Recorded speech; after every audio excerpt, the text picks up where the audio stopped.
నమస్కారం. కర్నూలు జిల్లా ఎమ్మిగనూరులో ఎన్డీఏ పొత్తు వికటించింది. టీడీపీ, జనసేన, బీజేపీ జెండాలు చేతపట్టి భారీ ర్యాలీతో బయలుదేరి తహసీల్దార్ కార్యాలయంకు చేరుకొని ఎన్నికల అధికారి చిరంజీవి దగ్గర నామినేషన్ దాఖలు చేశారు. అయితే నిన్నటి రోజు అధిష్టానం ప్రకటించిన ఉమ్మడి అభ్యర్థి బీవీ జయనాగేశ్వర్ రెడ్డి నామినేషన్ దాఖలు చేశారు.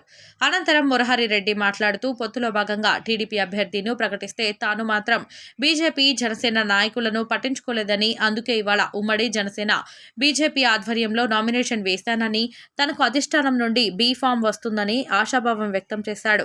ఇదిలా ఉండగా అసలు ఈ ఎన్డీఏ కూటమిలో కార్యకర్తలు ఎటువైపు వెళ్లాలో అర్థం కాక అయోమయంలో పడ్డారు. మరి దీనిపై ఉమ్మడి అధిష్టానం ఎటువంటి నిర్ణయం తీసుకుని ఎవరికి బీ ఫామ్ ఇస్తుందో వేచి చూడాలి.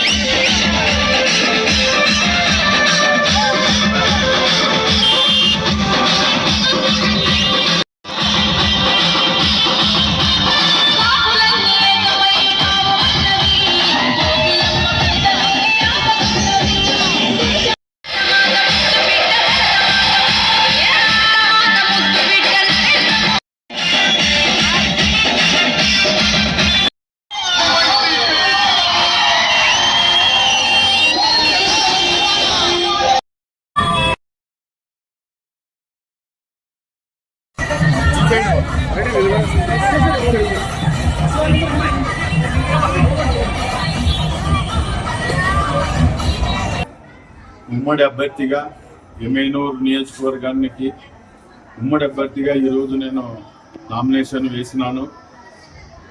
ఎమ్మిగనూరు ప్రజలు 3 పార్టీలోన ప్రతి ఒక్క కార్యకర్త, నాయకులు నాకు సహకరించినటువంటి ఇక్కడ ఉన్నటువంటి 3 పార్టీలకు సంబంధించిన కార్యకర్తలకి మరియు ప్రజలకి అందరికీ నేను హృదయపూర్వక నమస్కారాలు చెప్తున్నాను. నాకు ఇంతమంది ప్రజాదరణ, ఈరోజు ఇంతమంది వచ్చి నాకు సహకరించినందుకు మీ అందరికీ నేను ధన్యవాదాలు తెలియజేస్తున్నాను. ఉమ్మడి అభ్యర్థిగా నాకు బీ ఫారం వస్తుందని నాకు దృఢమైన నమ్మకంతో, విశ్వాసంతో నేను ఈ పని చేసినాను. ఎందుకంటే ఎమ్మిగనూరు నియోజకవర్గంలో భారతీయ జనతా పార్టీ ప్రతి బూత్ లో బలంగా ఉంది కాబట్టి ఖచ్చితంగా రాష్ట్ర పార్టీ కానీ కేంద్ర పార్టీ కానీ గుర్తించి ఉమ్మడి ఎన్డీఏలో నాకు పార్టీలో ఉమ్మడి అభ్యర్థిగా నాకు బీ ఫారం ఇస్తారని నేను అనుకుంటున్నాను. ఆ భగవంతుడిగానే నాకు సహకరించాలని కోరుతున్నాను. ఇప్పటికే ఉమ్మడి అభ్యర్థిని ప్రకటించినారు కదా, మళ్ళీ మిమ్మల్ని ప్రకటిస్తారు మీరు అనుకుంటున్నారు? బీ ఫారం ఇంకా ఇవ్వలేదు. బీ ఫారం ఇచ్చే వరకు ఉంటుంది కాబట్టి ఏ మార్పులు, ఏ చేర్పులు ఇప్పుడు నిన్న మీరే చూస్తారు. నిన్ననే కొన్ని అసెంబ్లీలోన అభ్యర్థులు మారుతున్నారు, పార్టీ మార్పులు జరుగుతున్నాయి. కాబట్టి ఒక అవకాశం నాకు వస్తుందని నేను అనుకుంటున్నాను.